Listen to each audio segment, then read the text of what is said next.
Maria Santos had always been different from other girls in her small Texas town. While her classmates painted their nails and talked about boys, she spent hours in her grandfather's garage, learning to fix engines and studying military history, books. Her grandfather, a Vietnam veteran, had taught her that strength came not from the loudest voice but from quiet determination and unwavering courage. At 18, Maria made a decision that shocked everyone who knew her. She walked into the Army recruitment office on a scorching Tuesday morning, her dark hair pulled back in a simple ponytail, wearing her father's old work shirt and jeans. The recruiter, Sergeant Thompson, looked up from his paperwork with barely concealed surprise.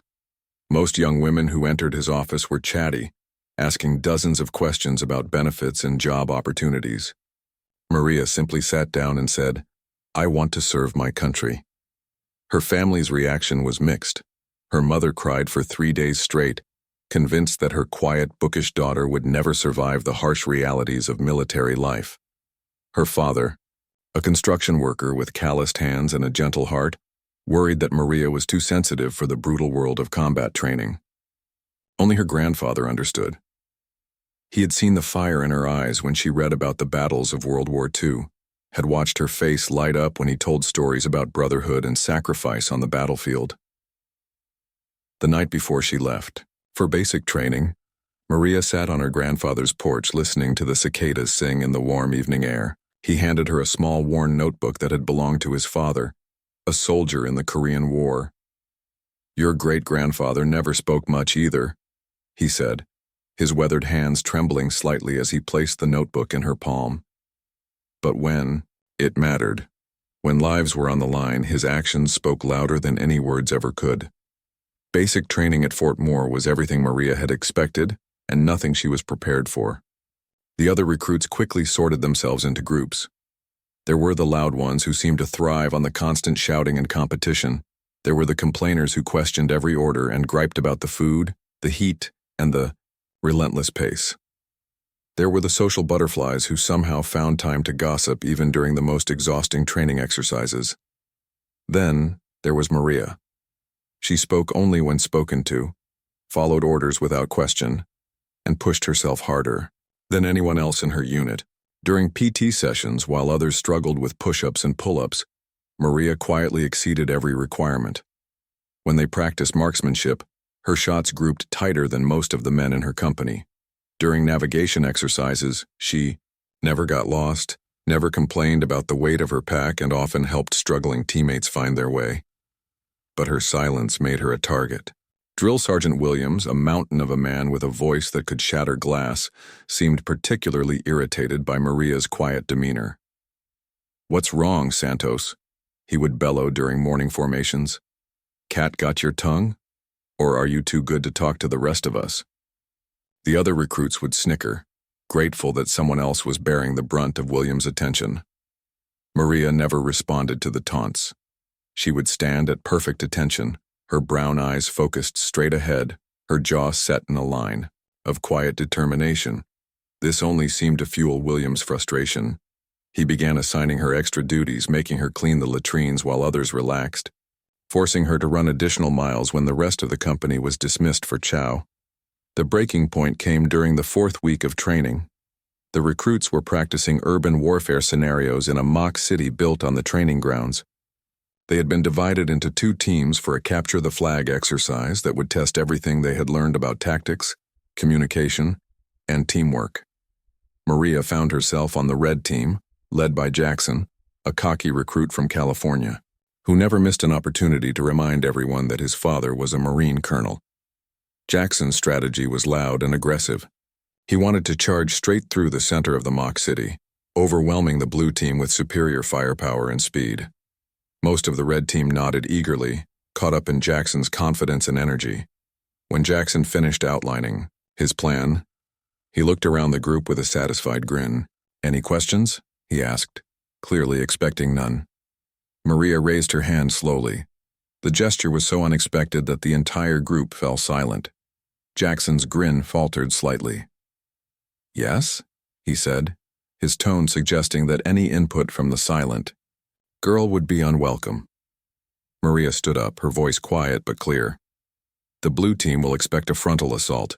They'll have positioned their strongest defenders in the central corridor. If we go that route, we'll walk into a killing field. Jackson's face reddened. Several of the other recruits exchanged glances. This was the most they had ever heard Maria speak at one time. "Oh, really?" Jackson sneered. "And I suppose you have a better idea, Silent Sally?" Maria nodded.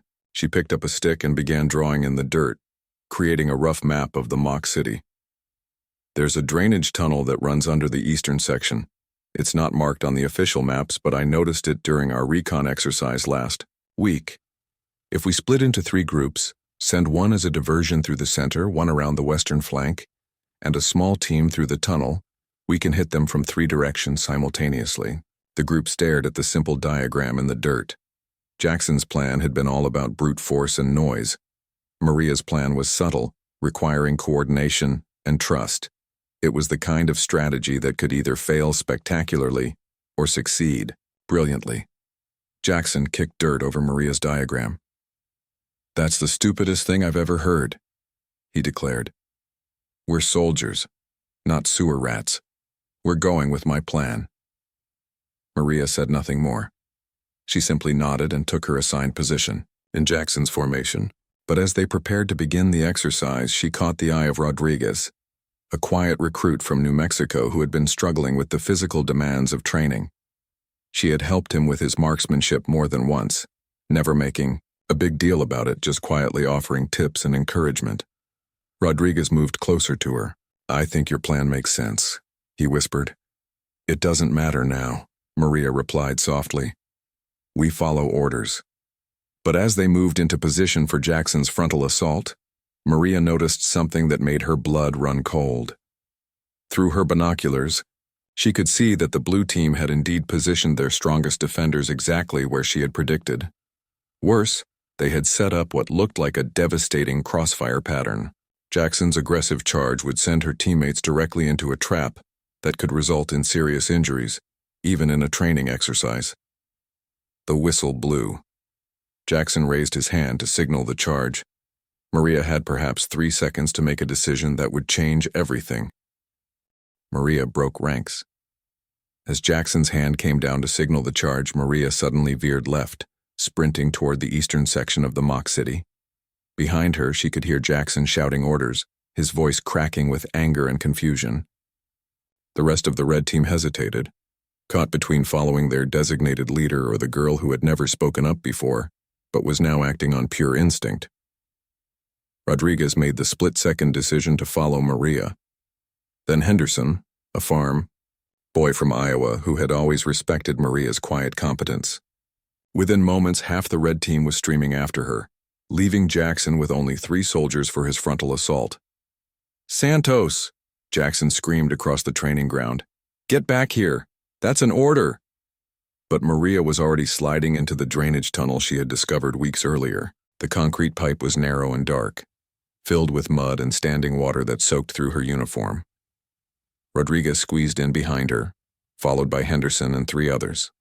The tunnel was barely wide enough for one person, and the sound of their movement echoed eerily in the confined space. "This is insane," whispered Martinez, one of the recruits who had followed Maria into the tunnel. "If we get caught down here, Williams will make us scrub every latrine on base with our toothbrushes." Maria pressed forward without responding. She had calculated the distance carefully. The tunnel should emerge near the blue team's command post, exactly where they wouldn't expect an attack. As they crawled through the cramped space, she could hear the sound of simulated gunfire echoing from above. Jackson's frontal assault had begun, and from the intensity of the noise, it was going exactly as badly as she had predicted. 20 minutes later, Maria emerged from a drainage grate behind the blue team's fortified position. The 5 soldiers who had followed her were muddy, exhausted, and beginning to doubt their decision. Through the grate, they could see the blue team's defenders, all facing toward the main battle, completely unaware of the threat behind them. Maria held up her hand, signaling for silence. She pointed to Rodriguez and Henderson, then gestured toward the left flank of the blue position. She pointed to Martinez and the others, indicating they should circle right. Her plan was simple but effective. surround the command post, and capture the flag while the blue team was distracted by Jackson's noisy frontal attack. The plan worked flawlessly. Within minutes, Maria's small team had secured the blue team's flag and neutralized their command structure. The exercise was over, and the red team had won, despite Jackson's disastrous leadership. But victory came with a price. As the recruits gathered for debriefing, Drill Sergeant Williams was waiting with a face like a thundercloud. Jackson immediately began explaining how Maria had sabotaged his mission by refusing to follow orders. Several of the red team members who had participated in the frontal assault supported his version of events, claiming that Maria's disobedience had put them at unnecessary risk. "Santos," Williams barked, his voice echoing across the training ground in front and center. Maria marched forward and stood at attention. The entire company was watching now, sensing that something significant was about to happen. Williams walked in a slow circle around her, his boots crunching on the gravel. "You think you're smarter than your team leader, recruit?" Williams asked, his voice dangerously quiet. "No, Drill Sergeant," Maria replied, her voice steady. "You think the Army needs soldiers who can't follow simple orders?" "No, Drill Sergeant." Williams stopped in front of her, his face inches from hers. "Then explain to me why you decided to go off on your own little adventure, instead of supporting your team." For a moment, Maria considered staying silent, accepting whatever punishment Williams decided to dish out. It would be easier that way. She could serve her time, complete her training, and move on with her military career without making waves. But then she thought about her grandfather's words, about her great-grandfather's notebook tucked safely in her footlocker, about the men who had followed her into that tunnel because they trusted her judgment. "I saw the blue team's defensive position during our approach," Maria said, her voice clear and unwavering. "A frontal assault would have resulted in simulated casualties for our entire unit. The tunnel provided an alternative route that allowed us to complete the mission objective with minimal risk to personnel." Williams' eyebrows shot up. In 4 weeks of training, he had never heard Maria string together more than 5 words at a time. Now she was giving him a tactical briefing with the confidence of a seasoned officer. "Is that so?" Williams said. "And you made this decision without consulting your team leader because there wasn't time, Drill Sergeant. And because I believed the mission objective took priority over the chain of command in a tactical situation." A murmur ran through the assembled recruits. What Maria had just said bordered on insubordination, the kind of attitude that could get a soldier kicked out of the Army before they ever saw real action. But there was something in her voice, a quiet certainty that made even Williams pause. Jackson stepped forward, his face flushed with anger and embarrassment. "Drill Sergeant, Santos undermined my authority and endangered the mission. She should be disciplined for failure to follow orders." Williams looked between Maria and Jackson, then at the captured blue flag that Rodriguez was still holding. The evidence was undeniable. Maria's strategy had succeeded where Jackson's would have failed, but the Army was built on discipline and following orders, even when those orders might be wrong. "Santos," Williams said finally, "you got results. I'll give you that. But you also broke ranks and convinced half your team to follow you into what could have been a dangerous situation. In a real combat scenario, that kind of independent thinking could get people killed." Maria nodded. "Yes, Drill Sergeant." However, Williams continued, and Maria could hear the slight change in his tone. "Your tactical assessment was correct. Jackson's plan would have been a disaster." He turned to address the entire company. "In real combat, soldiers need to think on their feet. They need to recognize when a plan isn't working and be ready to adapt. Sometimes that means making hard choices about following orders versus saving lives." The training ground fell completely silent. Williams had just acknowledged that Maria's disobedience had been justified, something that went against everything they had been taught about military hierarchy and discipline. "But," Williams added, his voice returning to its usual harsh edge, "next time you have a better idea, Santos, you find a way to communicate it to your team leader before you go running off on your own. Clear?" "Clear, Drill Sergeant." As the company beam was dismissed, Maria found herself surrounded by a small group of her fellow recruits. Rodriguez clapped her on the shoulder, grinning widely. "That was incredible," he said. I thought for sure Williams was going to throw you in the brig. Henderson nodded enthusiastically. That tunnel idea was brilliant. How did you even know it was there? For the first time since arriving at Fort Moore, Maria allowed herself a small smile. I pay attention, she said simply, but not everyone was impressed. Jackson and his supporters glared at her from across the training ground. She had embarrassed him in front of the entire company, and in the hierarchical world of the military, that was not something easily forgiven. As she walked back to the barracks, Maria could feel their hostile stares burning into her back. That night, as she lay in her narrow bunk listening to the sounds of her sleeping bunkmates, Maria pulled out her great-grandfather's notebook. She opened it to a page near the middle where he had written in faded pencil, "The hardest battles are not always fought against the enemy. Sometimes they are fought against those who should be standing beside you." Maria had no way of knowing that. Her quiet act of tactical thinking had been observed by more than just Drill Sergeant Williams. Captain Sarah Morrison, the company commander, had been watching the exercise from a nearby observation tower.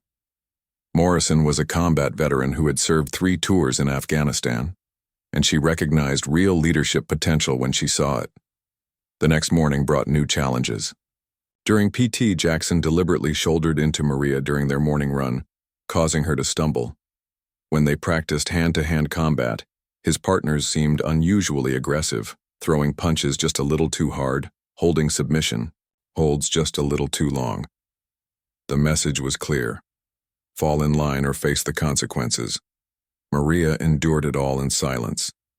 She completed every exercise, met every standard, and never complained or retaliated.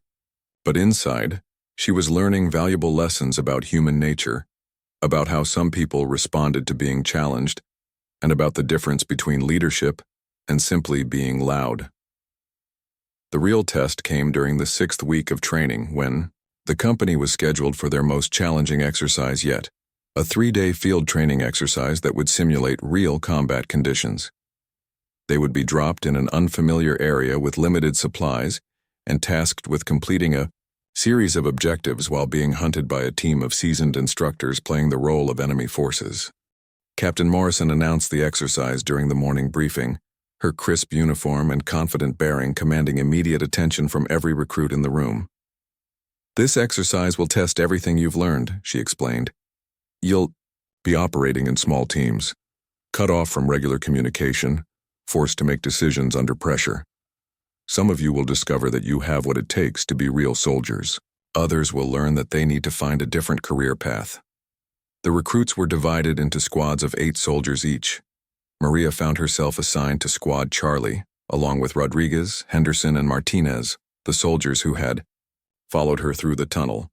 Also in the squad were Jackson, 2 of his closest allies, and Thompson, a recruit who had managed to stay neutral in the growing tension between Maria and Jackson's faction. Jackson was assigned as squad leader, a decision that made several of the recruits exchange worried glances. His performance during training exercises had been inconsistent at best, marked more by bluster than by tactical thinking.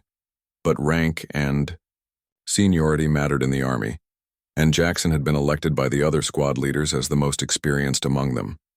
As they prepared their gear for the field exercise, Maria noticed that Jackson was making the same mistakes that had nearly cost them the urban warfare simulation. He was planning for the mission he wanted to fight, not the mission they would actually face. He talked about aggressive tactics and overwhelming firepower, seemingly oblivious to the fact that they would be operating with limited ammunition and supplies. That evening, as the squads made final preparations, Rodriguez approached Maria during chow. "You're thinking something," he said quietly, sitting down across from her in the mess hall. "I can tell." Maria looked around to make sure they weren't being overheard. "Jackson's planning this like it's a video game," she said. "He thinks we can just charge through the woods, guns blazing, and complete all the objectives. But the instructors, who are playing enemy forces, have years of experience. They know every inch of that training area, and they'll be expecting exactly the kind of tactics Jackson wants to use." "So what do you think we should do?" Rodriguez asked. Maria was quiet, for a long moment, picking at her food. "We follow orders. she said finally. But we stay alert, and if things go wrong, we be ready to adapt. Rodriguez nodded, understanding the unspoken message. Maria wasn't planning to challenge Jackson's authority directly, but she wasn't going to blindly follow orders that would get her squad mates hurt either. The next morning, Squad Charlie was loaded into a truck and driven deep into the forest training area. As they bounced along the rough dirt roads, Maria studied the terrain through the canvas sides of the vehicle. She memorized landmarks, noted water sources, and mentally cataloged potential defensive positions and escape routes. When the truck finally stopped and they were ordered out, Maria found herself standing in a clearing surrounded by dense woods. The air was thick with humidity and the buzz of insects. Captain Morrison stood waiting for them with a clipboard and a stern expression. "Squad Charlie," she announced, "your mission begins now. You have 72 hours to locate and secure 3 objectives scattered throughout this training area. You'll be resupplied once at a time and location of our choosing. Enemy forces are already in position and hunting for you. Your success or failure in this exercise will determine whether you graduate from basic training or find yourselves recycled. Back to week 1. She handed Jackson a sealed envelope containing their specific orders and coordinates. Questions? Jackson shook his head confidently. No, ma'am. Squad Charlie is ready. As the truck disappeared down the dirt road, leaving them alone in the wilderness, Maria felt a familiar sensation in her stomach. It was the same feeling she had experienced just before the urban warfare exercise, a quiet certainty that they were walking into trouble. She looked around at her squad mates, noting their expressions of excitement, nervousness, and determination. In a few hours, they would face their first real test as soldiers. And Maria had a sinking feeling that Jackson's leadership was about to put all their lives at risk. Jackson tore open the envelope with theatrical confidence, spreading the map and orders on a fallen log while the squad gathered around him. The first objective was clear: locate and secure a communications relay stationed approximately 3 miles north of their current position. Intelligence suggested it was lightly defended, but enemy patrols were active in the area. Simple enough, Jackson declared, stabbing his finger at the map. We move fast and hard, straight line to the target. We take the relay, establish a perimeter, and wait for further orders. He looked around the circle of faces, his expression daring anyone to question his plan. Maria studied the map silently.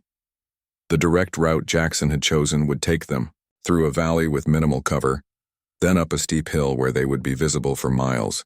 It was exactly the kind of approach that experienced instructors would anticipate and prepare for. Any problems with the plan? Jackson asked, his eyes settling on Maria with obvious challenge. Maria looked up from the map, then back down. No problems, she said quietly. Rodriguez shot her a questioning look, but she gave an almost imperceptible shake of her head. She had learned her lesson from the urban warfare exercise. Jackson wasn't interested in alternative strategies, and challenging him publicly would only create more division in the squad. As they moved out, Maria positioned herself near the rear of the formation, ostensibly following orders but actually watching for signs of trouble. The squad moved through the forest with what Jackson considered impressive speed, crashing through underbrush and making no attempt at stealth. They were making enough noise to alert every instructor within a mile radius. After an hour of hiking, they reached the edge of the valley that Jackson wanted to cross. Maria used her binoculars to scan the area ahead, and her worst fears were confirmed. There were clear signs of recent activity: broken branches, disturbed earth, and what looked like carefully concealed observation posts on the far ridge. She moved up quietly beside Henderson, who was walking near the front of the formation. "Something's wrong," she whispered. "Look at the ridgeline through your scope." Henderson raised his rifle and peered through the optics. After a moment, his face went pale. "Those are sniper positions," he breathed. "At least 3 of them." The information was passed quietly from soldier to soldier until it reached Thompson, who was walking directly behind Jackson. Thompson hesitated for a moment, then tapped Jackson on the shoulder. "Squad leader," Thompson said carefully, "we might want to reconsider the route. There are signs of enemy activity ahead." Jackson spun around, his face flushed with irritation. "Signs? What kind of signs? Possible sniper positions on the ridge, Thompson replied, pointing toward the far side of the valley. Jackson raised his own binoculars and scanned the area dismissively. I don't see anything, he announced. You're jumping at shadows. We stick to the plan. Maria felt her heart rate increase. She could see the ambush as clearly as if it were marked on the map, but Jackson's pride was blinding him to the obvious danger. She watched as he prepared to lead the squad down into the valley, directly into what would be a devastating crossfire. Squad, leader, she said, her voice cutting through the forest air with unexpected authority. Jackson turned, his expression already hostile. What now, Santos? Request permission to scout ahead, Maria said formally. Standard recon protocol before entering potentially hostile terrain. The ambush erupted with devastating precision. Blank rounds cracked through the forest air as hidden instructors opened fire from concealed positions on both sides of the valley. Smoke grenades exploded around the squad, filling the air with thick gray clouds that burned their eyes and throats. Jackson's confident advance turned into chaos within seconds. Contact left, contact right, Rodriguez shouted, dropping behind a fallen tree trunk. The squad scattered, seeking whatever cover they could find in the kill zone they had walked into. Jackson stood frozen in the middle of the trail for precious seconds, his training manual tactics useless in the face of real ambush conditions. Get down, Henderson screamed, tackling Jackson behind a boulder just as a burst of simulated machine gun fire stitched across the ground where he had been standing. Maria had dropped flat at the first sound of gunfire, rolling toward a shallow depression beside the trail. From her position, she could see the muzzle flashes of at least 4 different weapons, positioned exactly where she had predicted they would be. The instructors had set up a perfect L-shaped ambush, designed to catch any force moving down the valley floor. Santos. Jackson's voice cracked as he shouted over the noise of battle. What do you see? For a moment, Maria considered staying silent, letting Jackson learn from his mistakes the hard way, but her grandfather's voice echoed in her memory. Real soldiers protected each other, even when they disagreed. She pushed aside her anger and focused on the tactical situation. 4 firing positions, she called back, her voice cutting through the chaos with surprising clarity. 2 on the ridge, 2 in the rocks to our right. They're trying to pin us down and call in reinforcements. How do we get out of this? Thompson yelled from behind a cluster of boulders 20 yards away. Jackson looked around wildly, clearly, overwhelmed by the intensity of the simulated combat. His textbook knowledge was failing him under pressure, and Maria could see panic beginning to set in behind his eyes. The other squad members were looking to him for orders, but he had none to give. Jackson, Rodriguez shouted, orders. The silence stretched for several heartbeats, broken only by the continuing simulated gunfire and the instructors' shouted commands to each other. Jackson opened his mouth, then closed it again, completely paralyzed by the chaos around him. Maria made a decision that would define the rest of her military career. Rodriguez, Henderson, she called out, her voice calm and authoritative despite the noise. Suppressing fire on the ridge positions. Martinez, Thompson, cover the right flank. We're moving to that rock formation 30 yards northeast. Wait, Jackson protested weakly. I didn't order, but the squad was already moving. Rodriguez and Henderson opened fire on the ridge, their blank rounds forcing the instructors to take cover. Martinez and Thompson provided covering fire toward the right, while Maria led a fire and movement assault toward better defensive positions. The tactical movement was executed with precision that surprised even Maria. Her squad mates moved like they had been working together for years, each soldier understanding their role without needing detailed explanations. Within minutes, they had broken contact with the ambush and established a strong defensive position in the rocks. The instructor's firing stopped abruptly. In the sudden silence, Maria could hear the sound of her own breathing and the distant noise of other squads engaged in their own battles. Squad Charlie had survived their first real test, but she knew the exercise was far from over. Jackson crawled over to where Maria had taken position behind a large boulder. His uniform was torn, his face streaked with dirt and sweat, and his confidence had completely evaporated. That was good thinking, he said quietly, his voice barely audible. I should have listened to you earlier. Maria looked at him for a long moment. There was no satisfaction in being proven right, only relief that they had all made it through the ambush without anyone getting seriously hurt. We all learned something today, she replied simply, but their problems were just beginning. The exercise scenario called for them to reach 3 objectives within 72 hours, and they had already lost valuable time dealing with the ambush.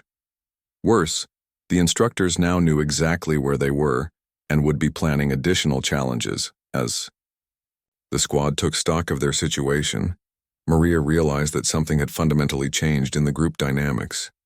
Jackson was still technically the squad leader, but the other soldiers were looking to her for tactical guidance. Rodriguez and Henderson positioned themselves where they could see her hand signals. Martinez and Thompson waited for her assessment before making their next move.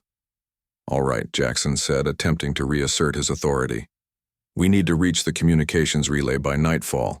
Santos, since you seem to know this area, what's the best route? It was a grudging acknowledgement of her expertise, but Maria could hear the resentment in his voice. She spread the map on the ground, studying the contour lines and terrain features with the methodical approach her grandfather had taught her. The creek bed I mentioned earlier, she said, tracing a winding path with her finger. It provides natural concealment and leads to high ground overlooking the relay station. The approach will take longer, but will have the advantage of surprise and superior positioning. Jackson studied the route, his jaw working as he wrestled with his pride. He could see the tactical advantages of Maria's plan, but accepting it meant admitting that his original strategy had been flawed. Around him, the other squad members waited in tense silence. How long? Jackson asked finally. 4 hours if we move carefully, Maria replied. 6 if we encounter resistance. Jackson nodded reluctantly. Fine, but I want point-to-point progress reports every 30 minutes. And Santos, you take point. If this goes wrong, it's on you. Maria accepted the responsibility without comment. Taking point position was dangerous, requiring the lead soldier to watch for enemies, obstacles, and potential ambush sites while navigating through unfamiliar terrain. But she had grown up hunting in forests like this one, and she trusted her ability to read the land. They moved out in tactical formation, Maria leading with Rodriguez close behind, followed by the rest of the squad in a loose column. The creek bed was everything Maria had hoped it would be, a natural highway through the forest that provided concealment from observation and deadened the sound of their movement. As they moved deeper into the exercise area, Maria began to understand why the instructors had chosen this particular piece of terrain for training. Every hill concealed potential danger. Every clearing could hide an enemy position. The forest itself seemed to be watching them, testing their skills and resolve. 2 hours into their movement, Maria held up her fist, signaling the squad to halt. She had heard something that didn't belong, the faint sound of human voices carried on the wind. She motioned for Rodriguez to move up beside her, then pointed toward a ridge line about 200 yards to their north. Through her binoculars, Maria could make out the shapes of at least 3 instructors positioned in what appeared to be an observation post. They were scanning the valley below with their own optics, clearly searching for Squad Charlie and the other teams participating in the exercise. Patrol, she whispered to Rodriguez. They're hunting for us. Rodriguez nodded and passed the information back to the rest of the squad. Jackson crawled forward to assess the situation himself, his movements awkward and noisy compared to Maria's silent approach. Can we go around them? Jackson asked. Maria studied the terrain carefully. The observation post commanded excellent views of the surrounding area, and any attempt to bypass it would expose the squad to detection. But there was another option, one that would require precise timing and absolute trust between squad members. We can neutralize them, Maria said quietly, but it would require a coordinated assault from multiple directions. Jackson's eyes widened. You want to attack an instructor position? That's not part of the mission. It is if they're preventing us from completing our primary objective, Maria replied. Rule of engagement, eliminate threats to mission success. She was right, and Jackson knew it. The exercise parameters allowed for engagement with enemy forces when necessary to complete assigned objectives. But attacking a position held by experienced instructors was a significant escalation, requiring tactical skills that most recruits hadn't yet developed. "Explain your plan," Jackson said reluctantly. Maria used a stick to draw a quick diagram in the soft earth beside the creek. Three-pronged approach. Rodriguez and Martinez circle wide to the east, establish overwatch position, here. Henderson and Thompson approach from the west using this ridgeline for concealment. You and I create a diversion from the south, drawing their attention while the flanking teams get into position. "What about Williams?" Jackson asked, referring to one of his allies who had been unusually quiet since the ambush. Maria looked around and realized that Williams was missing. In the confusion of the creek bed movement, he had somehow fallen behind or taken a wrong turn. They were down to 6 soldiers instead of 7, which would make the planned assault even more challenging. "We adapt," Maria said simply. "Thompson moves with Rodriguez and Martinez to the east. Henderson takes the western approach alone. You and I handle the diversion." Jackson stared at the diagram, recognizing the sophistication of the plan while struggling with the reality that it had come from someone he had dismissed as incompetent. The tactics were sound, requiring coordination and timing that would challenge even experienced soldiers. "If this fails," Jackson said finally, "if someone gets hurt because of your plan, then it's my responsibility," Maria interrupted. "But if we try to bypass this position without neutralizing it, they'll call in our location to every instructor in the training area. We'll be hunted for the rest of the exercise." The squad prepared for the assault with quiet efficiency.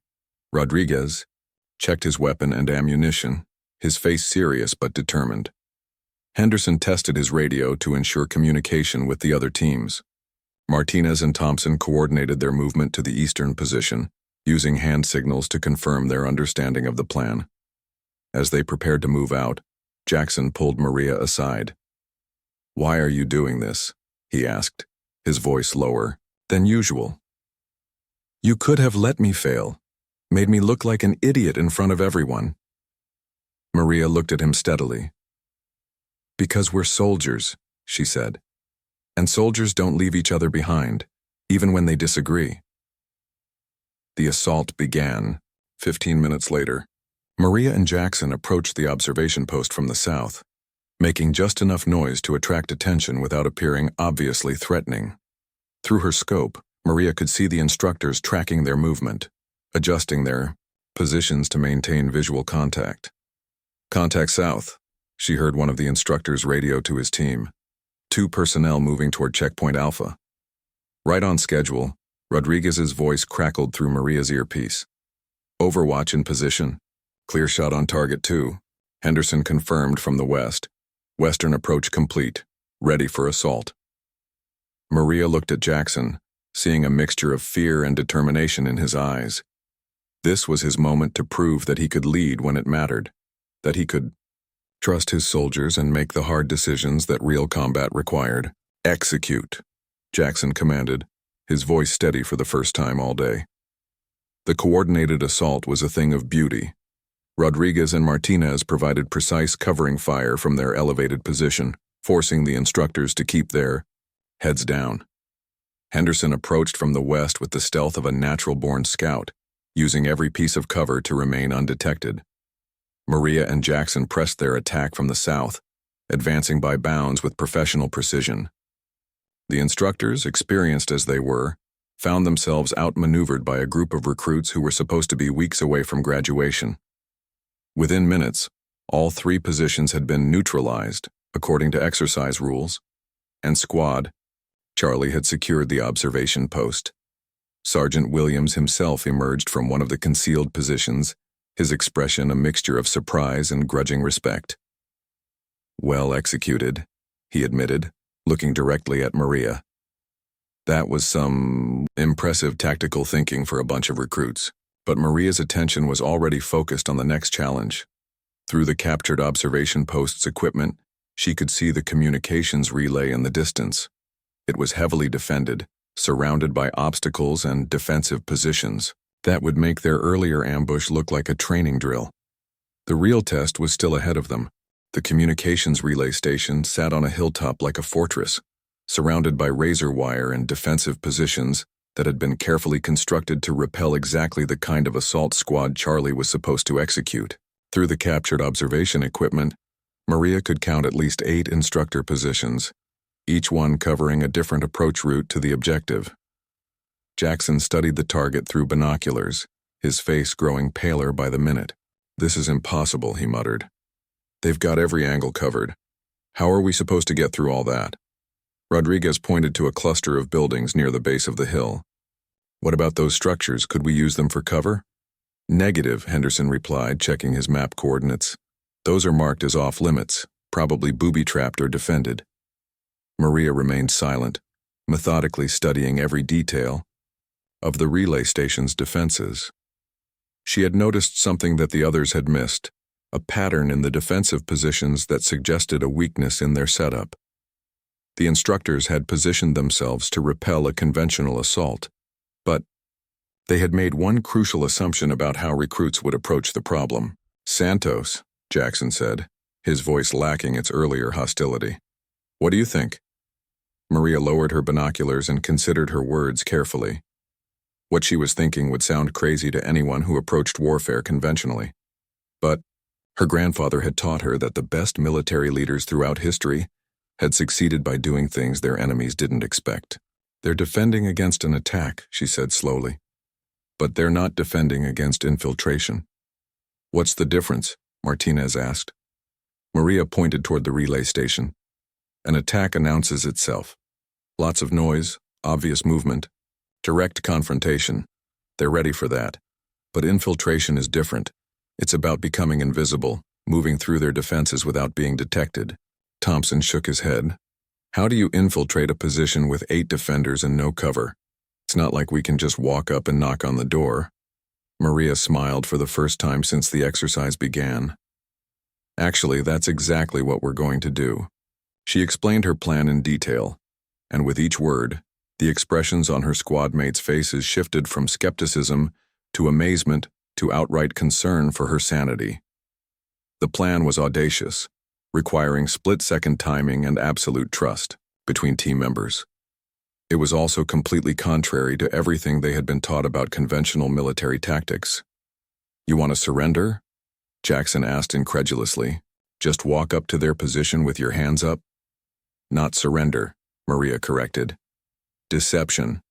We create a scenario where they expect us to be defeated, then use their assumptions against them." The plan required volunteers for what was essentially a suicide mission. 2 squad members would approach the relay station openly, appearing to be the remnants of a defeated unit seeking to surrender. While the defenders focused on processing the apparent prisoners, the rest of the squad would infiltrate the position from an unexpected direction. "I'll do it," Rodriguez said without hesitation. "If Santos thinks it will work, I trust her." Henderson nodded agreement. "Count me in. This is crazy enough that it might actually succeed." Jackson looked around at his squad, seeing determination in faces that had been filled with doubt just hours earlier. Maria's quiet leadership had transformed a group of individual recruits into something that resembled a real military unit, but the plan she was proposing was so far outside normal parameters that it could result in all of them being removed from the training program. "If this fails," Jackson said slowly, "if anyone gets hurt, it won't fail," Maria said with quiet conviction. "But if it does, the responsibility is mine. I'm the one suggesting the plan." "No," Jackson replied, and for the first time since the exercise began, he sounded like a real leader. "I'm the squad leader. Whatever happens, it's my decision and my responsibility." They spent an hour preparing for the infiltration attempt. Rodriguez and Henderson practiced their roles as defeated soldiers, making their uniforms look appropriately disheveled and preparing a believable story about their unit being wiped out by the instructor forces. Maria, Martinez, and Thompson planned their infiltration route, studying every rock and tree that could provide concealment during their approach. Jackson would remain in overwatch position, coordinating the assault and providing covering fire if things went wrong. It wasn't the most dangerous role, but it was the most psychologically demanding, requiring him to watch his soldiers walk into potential disaster while being unable to directly help them. As the sun began to set, casting long shadows across the training area, Squad Charlie moved into position for their desperate gambit. Rodriguez and Henderson approached the relay station from the south, their hands raised in apparent surrender, calling out to the defenders that they were the sole survivors of Squad Bravo and requesting medical assistance. Maria watched through, her scope as the ruse began to work. Several instructors emerged from their defensive positions to process the apparent prisoners, following standard protocols for handling surrendering personnel. The distraction was working exactly as she had hoped. "Go," she whispered into her radio. Maria, Martinez, and Thompson began their infiltration from the north, moving with the patience of hunters stalking prey. Every step was calculated, every movement designed to avoid detection by the remaining defenders. Maria had studied the guard rotation patterns during their observation period, identifying a brief window when the northern approach would be minimally defended. They covered the 200 yards to the perimeter in 30 minutes, moving from shadow to shadow, using every piece of natural cover to remain invisible. Maria's woodland skills, learned during countless hunting trips with her grandfather, proved invaluable in the forest environment. At the perimeter fence, Maria produced a pair of wire cutters that she had quietly acquired during their equipment preparation. In 90 seconds, she had created a gap large enough for all 3 soldiers to slip through without triggering the alarm systems. Inside the compound, they could hear Rodriguez spinning an elaborate tale about his unit's destruction, keeping. The instructors focused on processing his information while Maria's team moved toward the communications equipment. The relay station itself was housed in a small concrete building, defended by 2 instructors who were monitoring the radio traffic from other squads. Maria signaled for Martinez and Thompson to take positions covering the building's exits. Then, she approached the structure alone, moving with the silence of a shadow, her weapon ready but not threatening. Through a window, she could see the 2 instructor defenders hunched over radio equipment, completely focused on coordinating with other instructor teams. What happened next would be talked about in training circles for years to come. Maria simply walked through the front door of the communications building, her weapon lowered in a non-threatening position, and announced in her quiet voice, "Gentlemen, you've been neutralized." The 2 instructors spun around, reaching for their weapons, but Maria was already covering them with professional precision. "Hands where I can see them, please. The building is secured." Outside, Martinez and Thompson had simultaneously neutralized the remaining perimeter guards, moving. With coordination that belied their weeks of training, the entire relay station had been captured without a single shot being fired, achieved through tactics that weren't taught in any manual. Rodriguez and Henderson, still playing their roles as prisoners, suddenly produced concealed weapons and completed the capture of the southern defensive positions. In less than 10 minutes, Squad Charlie had accomplished what was supposed to be a 3-hour assault mission. Sergeant Williams appeared as if from nowhere, his face wearing an expression that mixed professional admiration with personal amazement. "Outstanding work," he said, looking directly at Maria. "That was some of the most creative tactical thinking I've seen from recruits in 15 years of training." But the exercise wasn't over. As Squad Charlie secured their first objective, radio chatter revealed that the other squads were struggling with their own missions.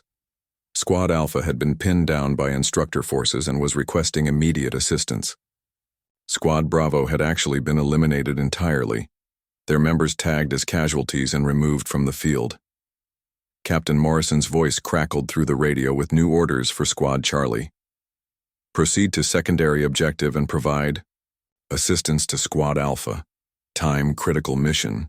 Failure is not an option." Jackson accepted the orders with growing confidence, but Maria could see the bigger picture forming. The exercise had been designed to be nearly impossible, pushing the recruits beyond their normal limits to see how they would respond under extreme pressure. Most squads were expected to fail, teaching valuable lessons about humility and the importance of following established procedures. Squad Charlie was succeeding because they had learned to combine individual strengths with flexible tactics, but their success was making them a target. The instructors would be adjusting their strategies, preparing increasingly difficult challenges, designed to test the limits of Maria's unconventional leadership. As they prepared to move toward their second objective, Maria realized that her quiet rebellion against traditional military thinking had transformed her entire squad. They moved with confidence now, trusting each other and working together with an efficiency that came from shared success under fire. But she also knew that their greatest test was still ahead.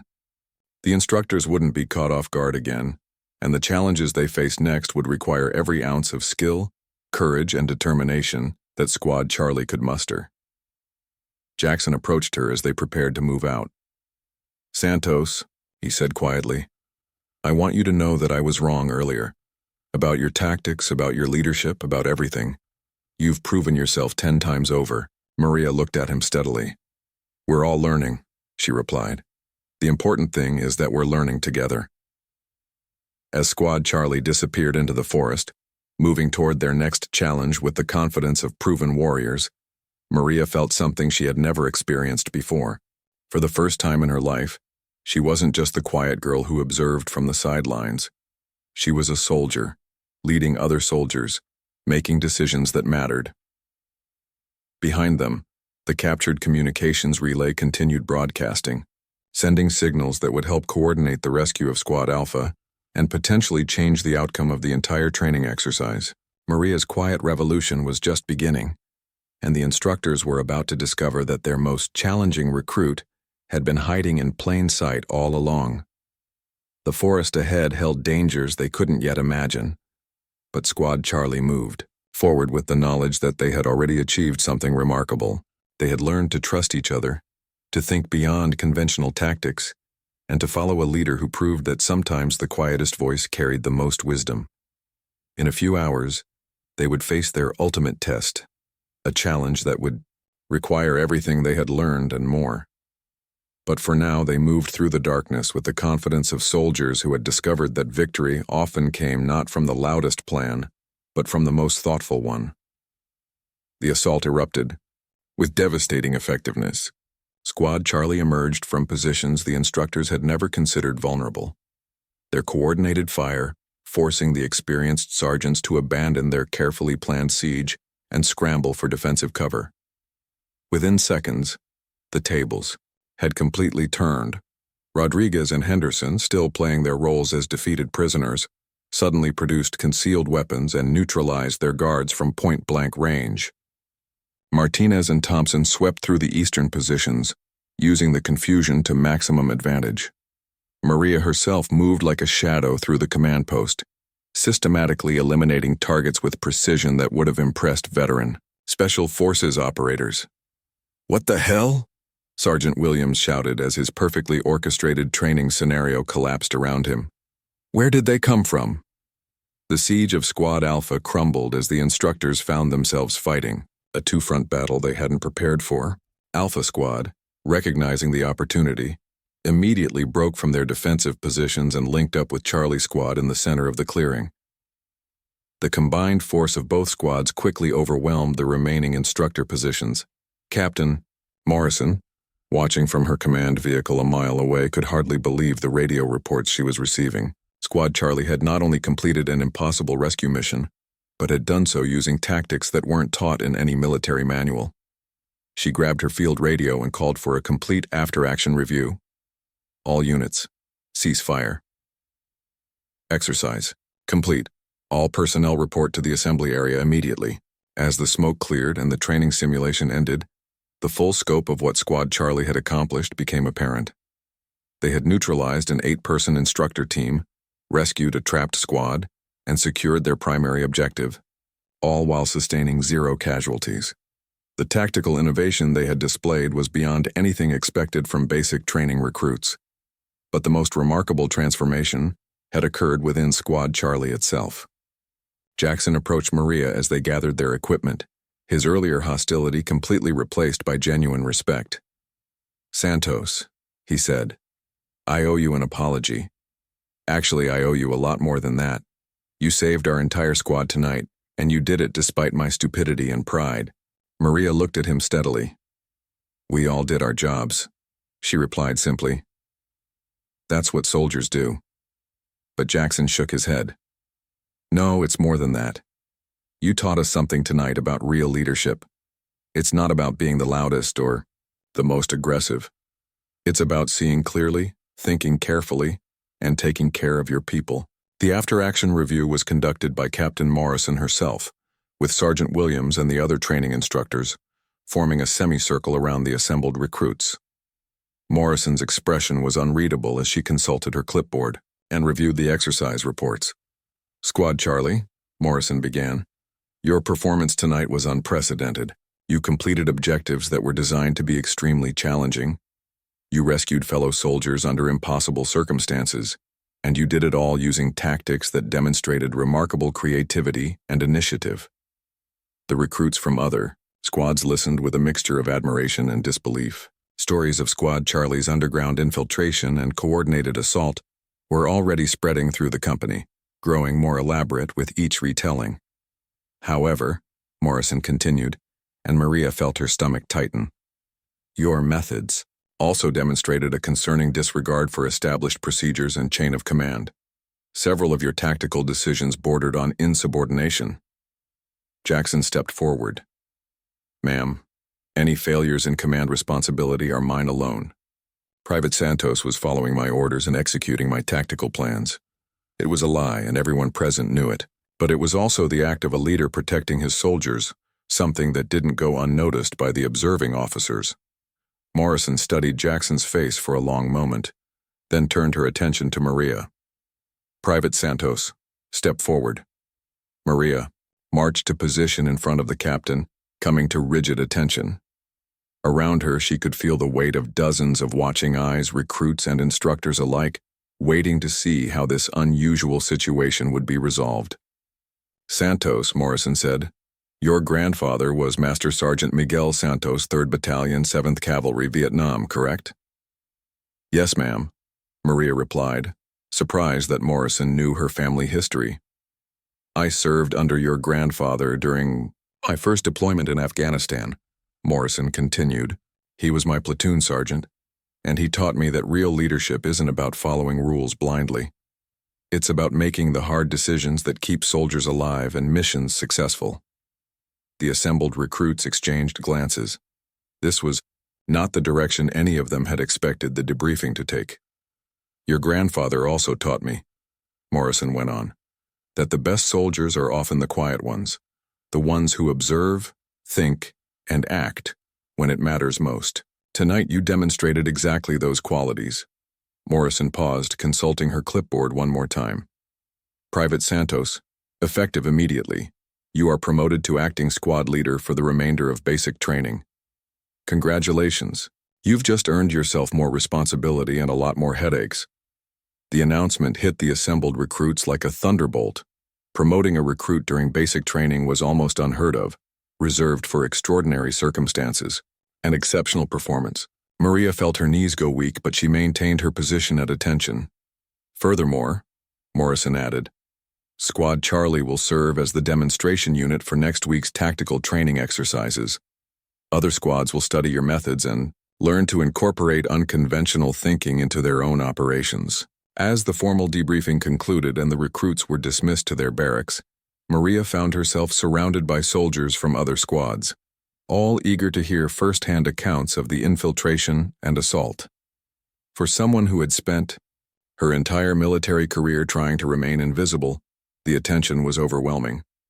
Rodriguez stayed close to her as they walked back to the barracks, sensing her discomfort with the sudden fame. You okay with all this? He asked quietly. Maria nodded slowly. It's strange, she admitted. For weeks I just wanted to complete training without causing problems. Now everyone wants to know my opinion about tactics and leadership. Maybe that's the point, Henderson suggested, joining their conversation.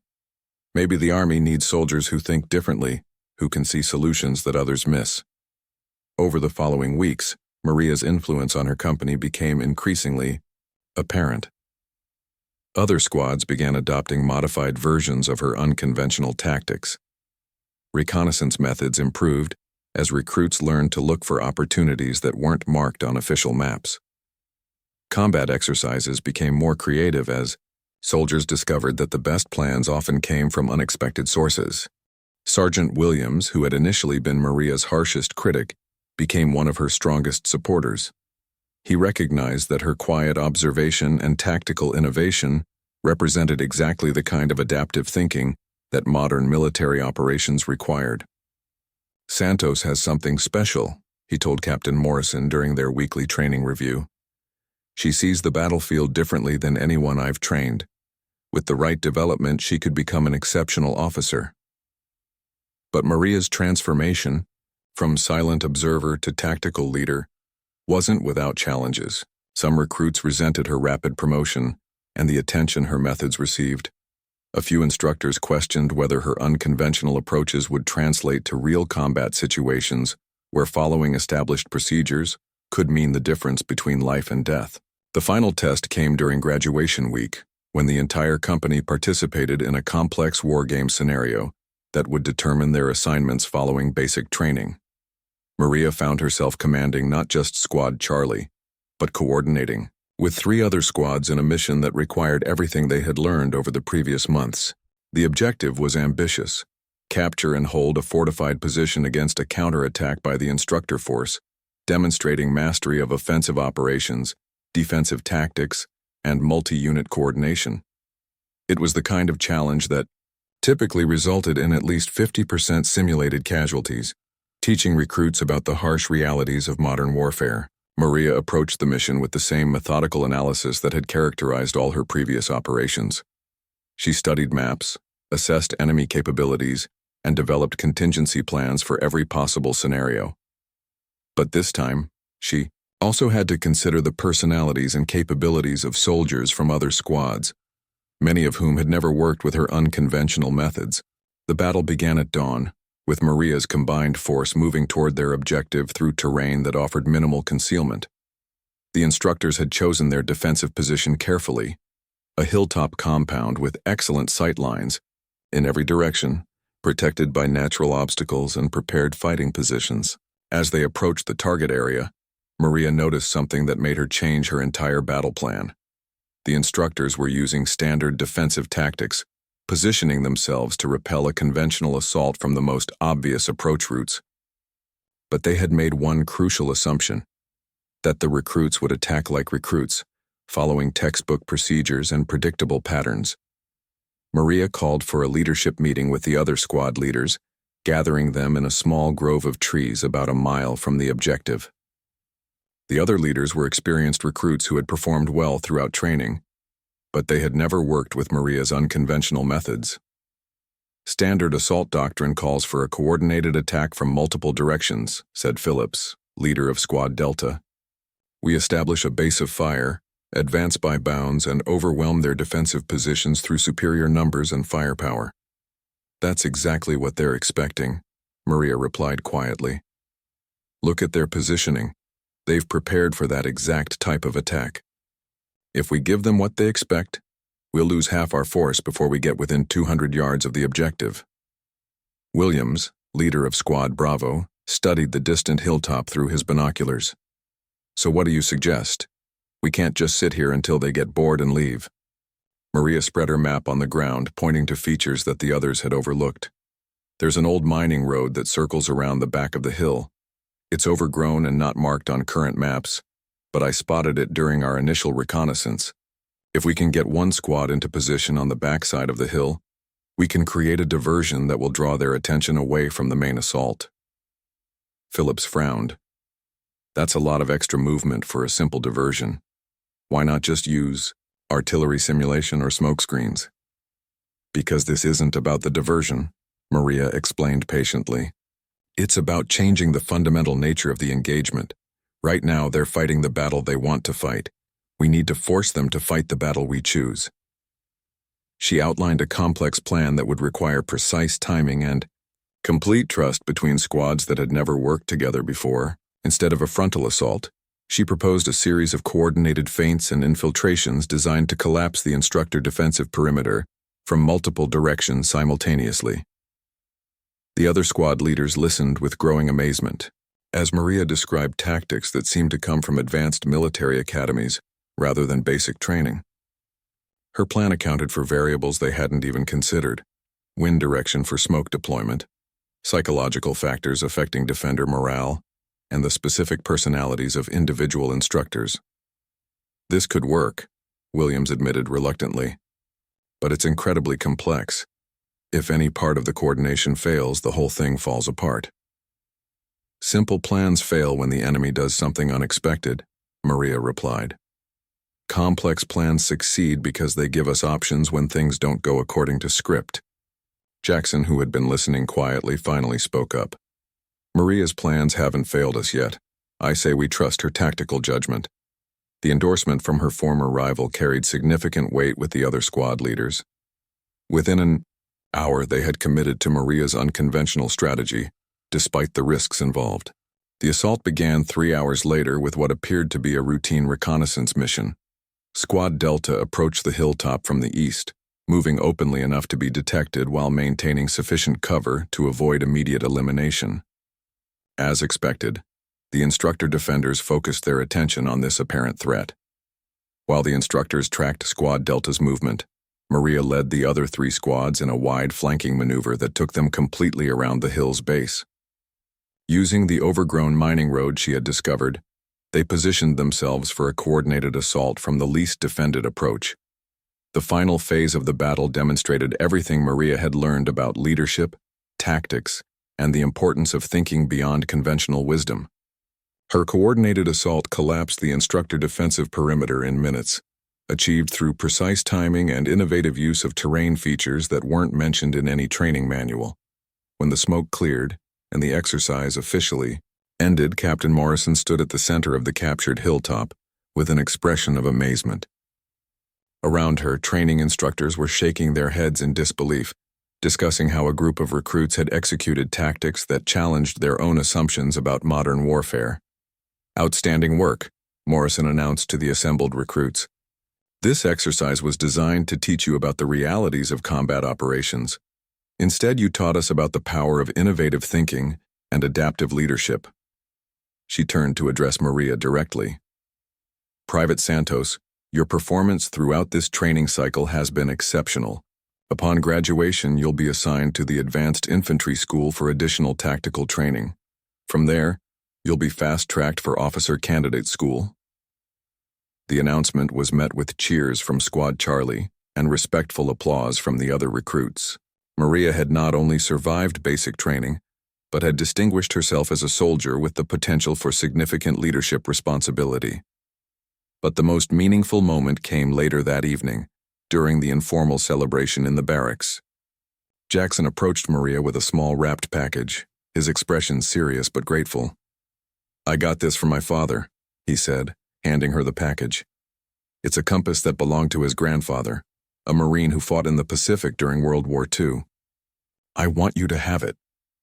Maria unwrapped the package carefully, revealing a brass compass worn smooth by decades of use. Engraved on the back were the words, "True direction comes from within."